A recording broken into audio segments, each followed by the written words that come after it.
Enough is enough, and you have to start considering putting Patrick Corbin in the bullpen after yet another poor start.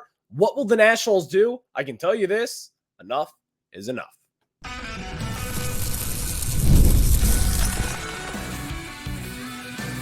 You are Locked On Nationals, your daily Washington Nationals podcast, part of the Locked On Podcast Network, your team every day. And thank you all for making Locked On Nationals your first listen every single day, as we are free and available wherever you get your podcast. And of course, I'm your host, Ryan Clary. You can catch me over on Twitter at RyanClary11 and as well as the show page at LO_Nationals. And of course, search up Locked On Nationals wherever you get your podcasts, including over on YouTube. Make sure to hit that subscriber button as well as drop a thumbs up or a thumbs down, whatever it may be. I will be happy with that. Later on in today's show, we will have a preview of Game 3 as you have Jake Irvin on the bump to try to win this series against Simeon Woods Richardson, a former second-round pick, I believe, by the New York Mets back in the day. He actually has had a really good year despite only starting in a handful of games. We'll discuss that as he's got a sub-3 ERA on the 2024 campaign. We'll have that preview a little bit later on in the show. Second segment. Let's talk about the catcher position. I think it is officially time to kind of have that State of the Union a little bit here because as we know, Keibert Ruiz, who just signed in a pretty big extension last offseason, has been struggling. Of course, Riley Adams as well. He has also been struggling. But there is someone down in AAA who has not been struggling. In fact, who is probably the best defensive catcher in this system. As we have seen from years past, it has not been pretty behind the plate since Yan Gomes and Kurt Suzuki left the dish. We'll have that preview and kind of discuss that catcher position, what should be happening moving forward in the second segment of today's show. But we got to start off talking about Patrick Corbin, as yesterday was just one of those days. Yet again, Patrick Corbin, what are we doing? Before we get into it, from brakes to exhaust kits and beyond, eBay Motors has over 122 million parts to keep your ride or die alive.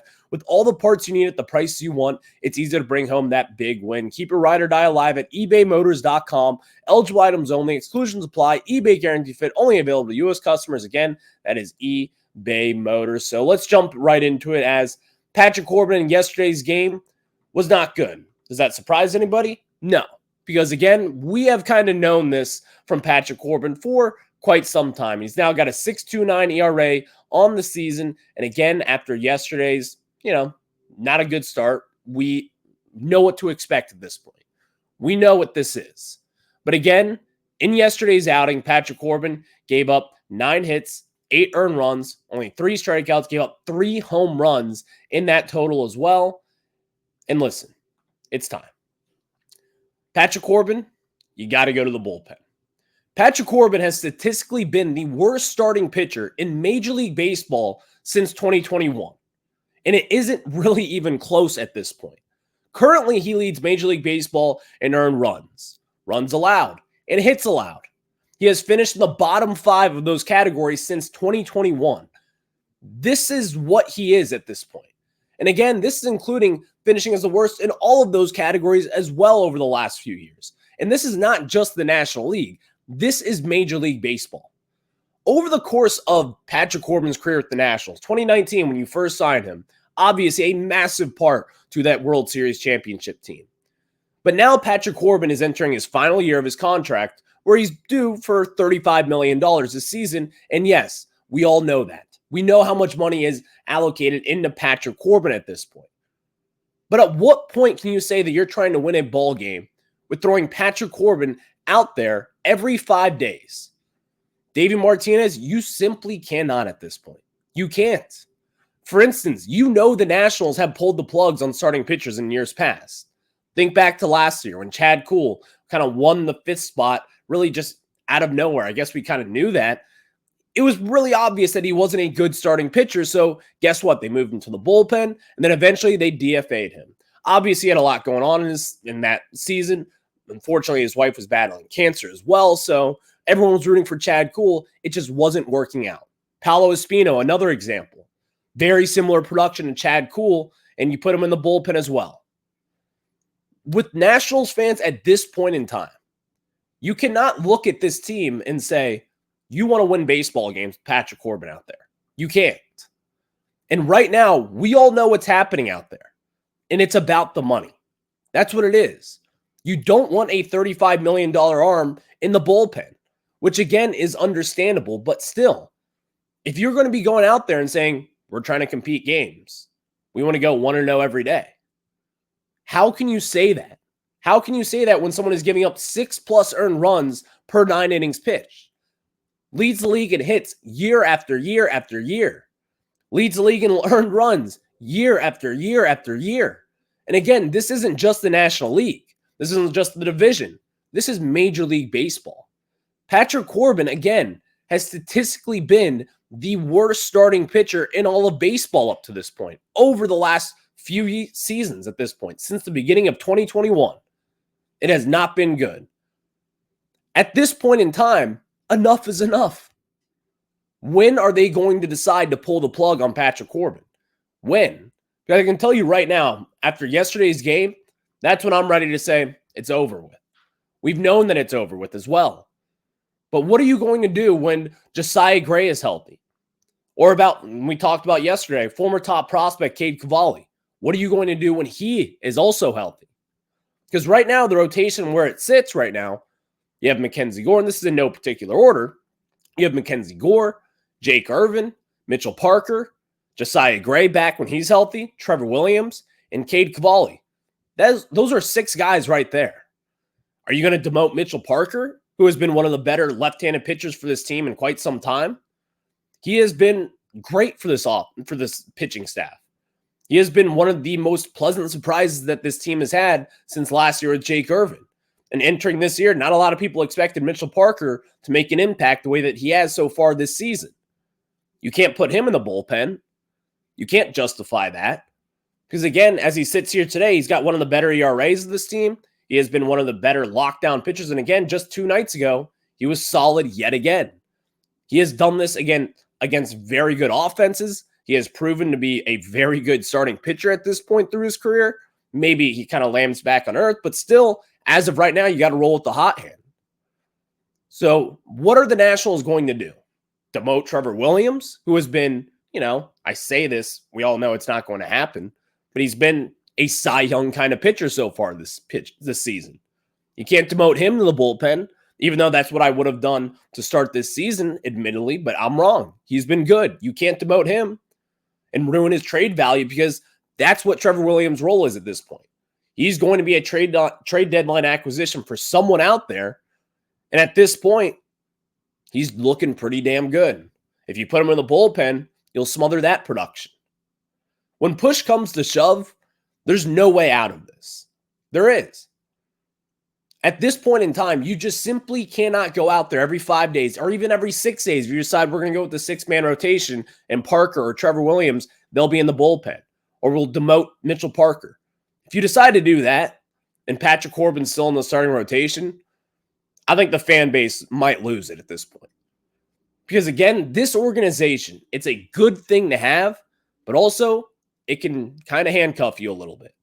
The loyalty, what they have with Patrick Corbin, is something that I wish every person out there can have a spouse just like that.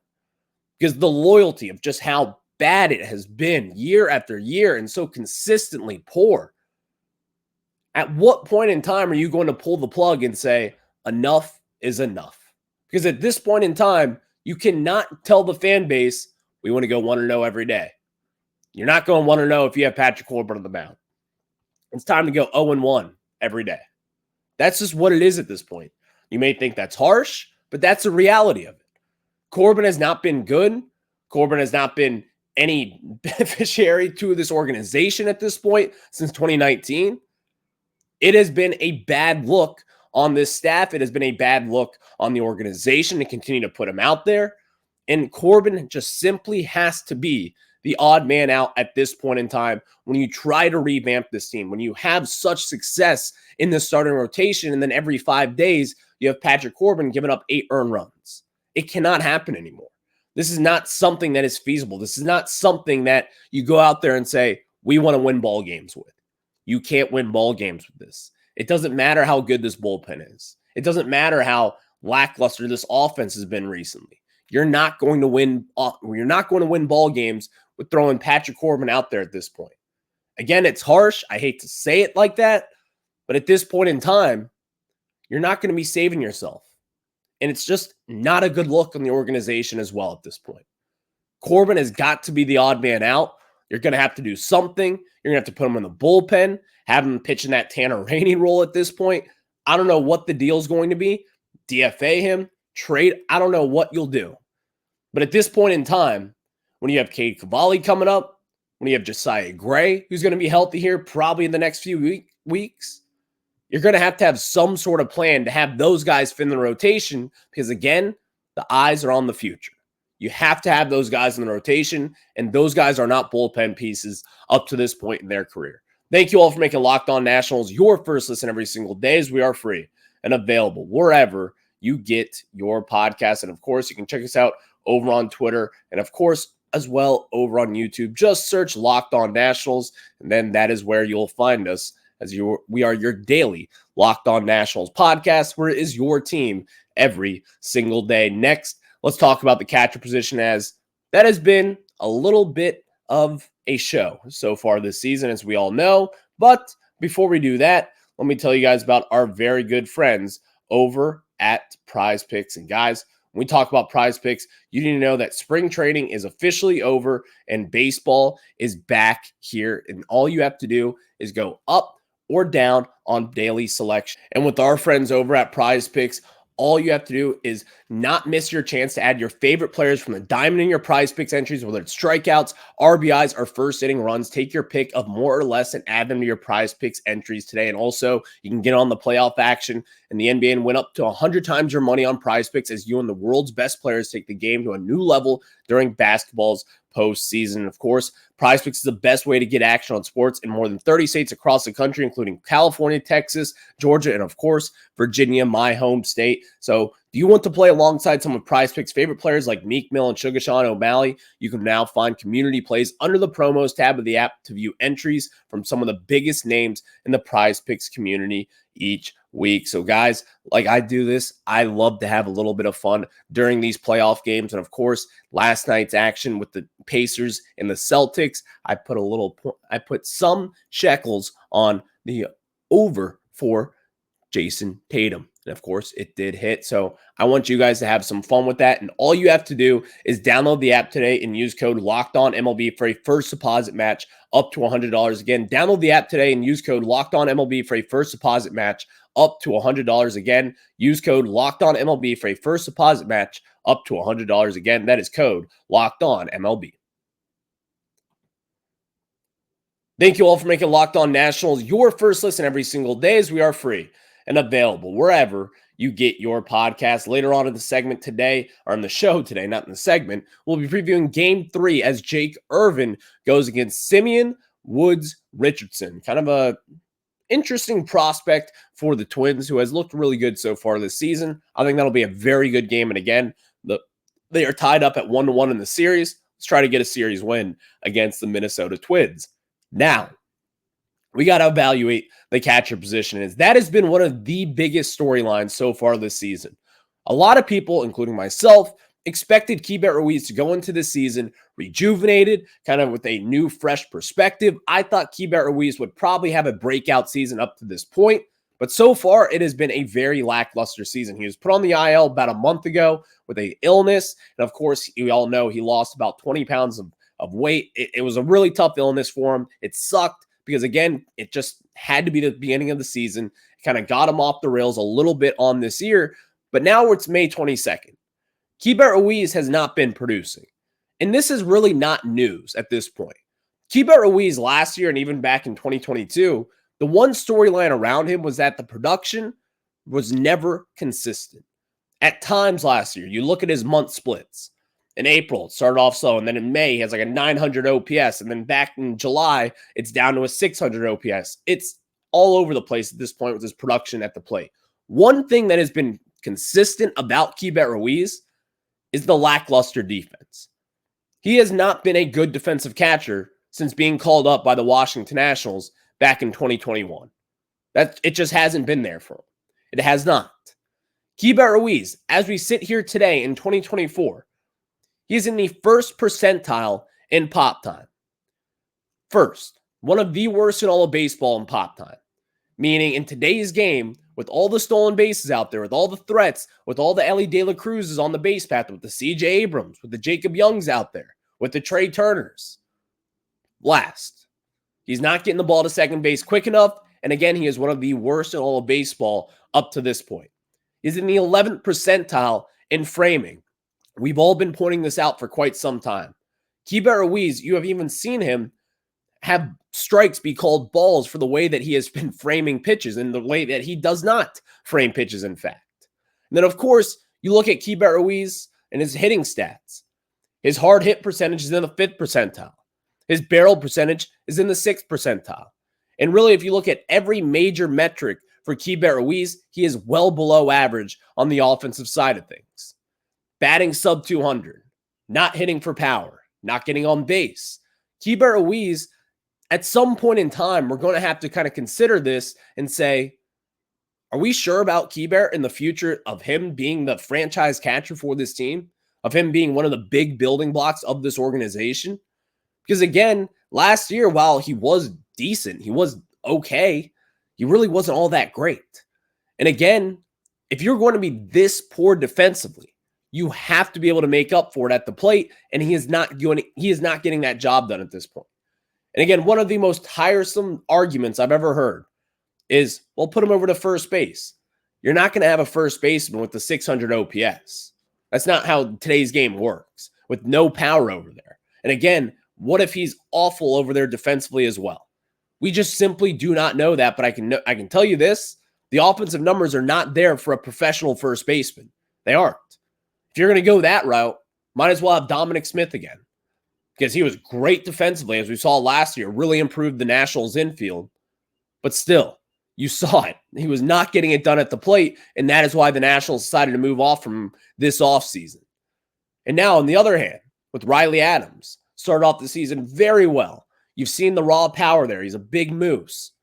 But still, even him, at this point, he's in the 46th percentile as far as pop time goes. A lot better than Keibert Ruiz. He's sitting there around average for Major League Baseball. I can take that if you're a backup catcher, which is what Riley Adams is at this point in time. He's 12th percentile in framing, a tick above Keibert Ruiz. Okay, not all that great. Now, this is where it really kind of gets a little tricky. He's only worse than Keibert Ruiz in blocks above average. So good for Keibert Ruiz. He's above Riley Adams. But then, if you look at the batting metrics, it ain't even close. Number one, higher batting average, higher slug, higher on base. It's all better at this point. And again, maybe it's not fair to Keibert Ruiz. But still, he is well above average in barrel percentage, hard hit percentage, bat speed percentage, and of course, his exit velo as well. And this is also from Riley Adams coming off a broken hamate bone just last year. Seeing the recovery process of him, Riley Adams has been good because you saw the way that it affected Robert Hassel, and you've seen that a way that it's affected power hitters in years past. Riley Adams has done pretty well coming off that injury. And again, he's probably really not fully 100% at this point. Obviously, he's playing a lot. He's going to be out there every single day almost at this point. But Riley Adams has been a pretty good surprise for this organization up to this point. And then down in the AAA division, Drew Millas. He is the best defensive catcher that the Nationals have in their system. And oh, by the way, offensively talking, he's been really good back there as well. Right now, he's got a 900 OPS in AAA. He's got a 1049 OPS over the last month or so. And so to bring all this together, what should the Nationals do at this point? Do you pull the plug on Keibert Ruiz and just say, let's give up? No, you don't do that. But if we all kind of look to the side here, we all know teams do this. Maybe a little Phantom IL stint for old Keibert Ruiz. I'm not saying the Nationals should do that, but if you're smelling the gist here, I think they should. Because also, you want to get a look at Drew Millas up to this point. He has been so good defensively. We've seen him. We've seen the way that the pitching staff works with them. You've seen him back when he was in the majors just last year, making his debut with the Nationals. And even in his 2 games this year, you've seen it. He is the best defensive catcher that we have right now. And of course, he is getting the job done at the plate as well on the offensive side of swings. I'm not here to tell you that you should be giving up on Keibert Ruiz. But at this point in time, you're going to have to correct something because this is the year for Keibert to really break out. This is the season for him to really kind of hone in and say, I'm going to be the catcher of the future.